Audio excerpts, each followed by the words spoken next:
Today our topic for discussion is adenomyosis uteri. What is adenomyosis? It is basically the presence of endometrium within the myometrium. So we can basically the diagnosis for how to diagnose adenomyosis, it is basically histopathologically हम इसको diagnose कर सकते हैं. Ultrasound पे less likely कि आपको चीज़ें मिल सके, लेकिन जो बेस्ट आपके पास अल्ट्रासाउंड पे भी फाइंडिंग्स मिल सकती हैं, लेकिन बेस्ट आपके पास जो डायग्नोसिस है वह हिस्टोलॉजिकल डायग्नोसिस है और वो आप हिस्टेक्टमी के बाद ही कर सकते हैं. ठीक है. So microscopical uterine adenomyosis is defined by ectopic non-neoplastic endometrial glands and stroma surrounded by hypertrophic and hyperplastic myometrium.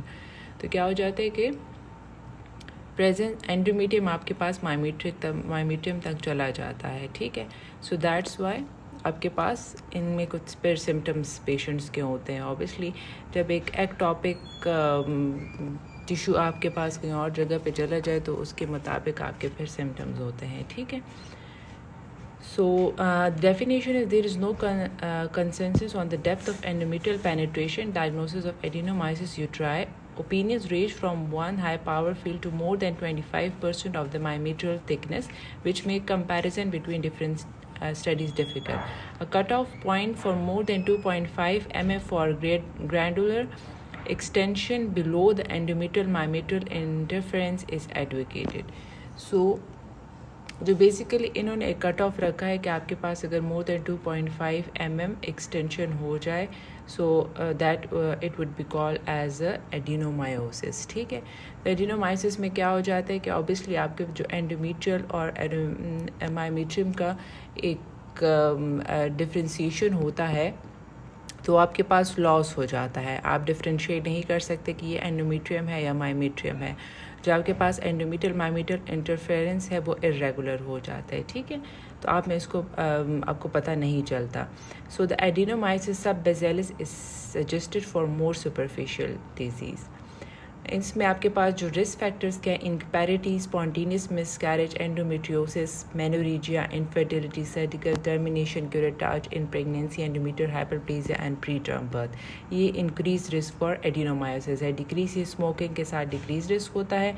और जो age at menarche, menopausal status, age at first child birth, OCPs and indication for age and surgery, endometrial CS, cesarean section, DNC, तो इनके साथ कोई risk नहीं है. जो increase risk है वो आपके पास जो इस साइड पे टेबल है जो सारे दिए हुए इसके साथ इंक्रीज रिस्क है. ठीक है.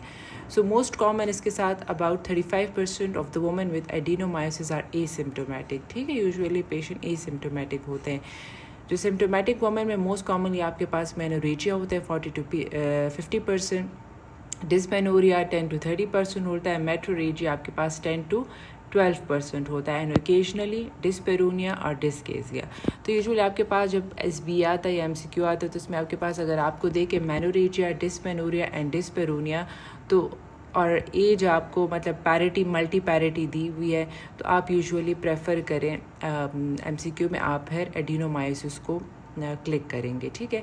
क्योंकि एंडोमेट्रियोसिस में भी आपके पास डिस्मेनोरिया, डिस्पेरूनिया होता है लेकिन एंडोमेट्रियोसिस में मेनोरेजिया नहीं होता, लेस लाइकली. ठीक है. सो इन चीज़ों को आपने इन तीन चीज़ों को कैसे डिफ्रेंशिएट करना है. फाइब्रॉइड में आपके पास यूजुअली मेनोरेजिया होता है और डिस्मेनोरिया लाइटली इतना ज़्यादा नहीं होता. जो एडिनोमायोसिस में वो मेनोरेजिया, डिस्मेनोरिया एंड डिस्पेरूनिया ये 3 फीचर्स आपके पास उसमें प्रेजेंट होंगे. और एंडोमेट्रियोसिस में यूजुअली आपके पास डिस्पेरूनिया और डिस्पेरूनिया क्रॉनिक पेल्विक पेन ये आपके पास पेशेंट के सिम्टम्स होंगे. ठीक है. सो मेनोरेजिया में be due to dysfunctional contractility of the myometrium. ठीक है. तो मेनोरेजिया आपके पास क्यों होता है क्योंकि एक आपके पास जो एंडोमेट्रियम का सारा पोर्शन मायोमेट्रियम में चला जाता है. ठीक है. तो ऑब्वियसली फिर आपके पास वो dysfunctional contractility of the myometrium होती है तो उसकी वजह से आपको मेनोरेजिया होता है. ठीक है. सो इमेजिंग एंड डायग्नोसिस आपके पास जो best reliable non invasive diagnostic है वो आप पेल्विक अल्ट्रासाउंड कर सकते हैं. ठीक है. और डेफिनेटिव आपके पास ऑब्वियसली हिस्टोलॉजिकल डायग्नोसिस है. तो पेल्विक अल्ट्रासाउंड पे आपको superior to trans abdominal ultrasound है. ठीक है. सो इसमें क्या आपको मिलेंगी, the middle layer is the most echogenic and separated from thin outer layer by arcuate venous and arterial plexus. The inner layer is hypoechoic relative to the middle and outer layer, the subendometrial and myometrial halos. The presence of adenomyosis uteri can alter or destroy the sonographic appearance of these zones. ठीक है, तो आपके पास जो endometrial myometrial zone है, ठीक है, उसमें आपके कोई डिफ्रेंशिएट आप नहीं कर सकेंगे, ठीक है, और इसमें आपके पास जो इरेगुलर ये आपको शो करेंगे, ठीक है, और सिमेट्रिकल यूट्राइन एनलार्जमेंट इसमें होगी एंड आपको इसमें फिर ये आपको दोनों उसमें आप डिफ्रेंशिएट नहीं करेंगे और इसमें आपके पास मायोमेट्रियल सिस्ट भी आ सकते हैं, ठीक है। सो TVS की जो आपके पास सेंसिटिविटी और स्पेसिफिसिटी है वो 53 to 89% और 50 to 90% आपके पास स्पेसिफिसिटी है, ठीक है। तो अल्ट्रासाउंड पे आपको क्या मिल सकता है? Uterine enlargement in the absence of leiomyoma. Usually आपके पास एडिनोमाइसिस के साथ 34 to up to 40% चांस है कि लियोमायोमास भी इनके साथ हो सकते हैं, ठीक है, एडिनोमायोसिस के साथ। तो ये दोनों भी एक साथ आपके पास प्रेजेंट कर सकती हैं। तो इनमें क्या होता है, एक तो आपके पास यूट्राइन एनलार्जमेंट मिलेगी, asymmetric enlargement of the anterior और पोस्टीरियर मायोमेट्रियल वॉल, क्योंकि आपके पास एसिमेट्रिक क्योंकि आपके पास जो एंडोमेट्रियम है वो मायोमेट्रियम तक चला जाता है, तो इस वजह से आपके पास एसिमेट्रिकल होगी। लॉस ऑफ कॉन्ट्योर, एब्नॉर्मेलिटी और mass effect, heterogeneous poorly circumscribed area within the myometrium, hyperechoic islands or nodules, finger-like projections or linear striation in distinct endometrial stripe, and anechoic lacunae or cyst of varying size. तो आपके level पे ठीक है, आप तो अभी ultrasound ये तो बेसिकली रेडियोलॉजिस्ट के फाइंडिंग्स होते हैं, लेकिन MRCOG-2 के लेवल पे आपको इस टाइप की पिक्चर आ सकती है, ठीक है। MRCOG-1 के लेवल पे आपके साथ बहुत बेसिक चीज़ें पूछी जाती है कि बेस्ट एक्ट टेस्ट आप मतलब इन्वेस्टिगेशन कौन सा होगा, एक्यूरेसी जिसकी ज़्यादा, तो ऑब्वियसली वो TVS से आप इसको वो कर सकते हैं। लेकिन अगर बेस्ट आप कहें कि चॉइस ऑफ मतलब इन्वेस्टिगेशन, मतलब आपके पास जो डायग्नोस्टिक आपके पास ये कि हिस्टोलॉजिकल एग्जामिनेशन इसकी होनी चाहिए, ठीक है। तो इसमें जो बेसिकली TVS में आप ये याद रख लें कि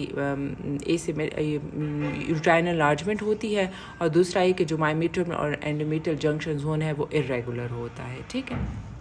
और MRI पे भी आपके पास यूजुअली हम MRI नहीं करते, ठीक है, लेकिन अगर फॉर एग्जांपल आपको पेशेंट सिम्टोमेटिक और आपको TVS पे कोई फाइंडिंग्स नहीं मिले तो आप MRI भी कर सकते हैं, ठीक है। तो उसमें भी आपको ये फोकल और diffuse thickening of junctional zone, जो आपके पास एंडोमेट्रियल और मायोमेट्रियल जो जोन है, तो इसकी मतलब आपकी डिफ्रेंशिएशन आ जाती है, इरेगुलर आ जाता है और थिकनिंग हो जाती है, ठीक है।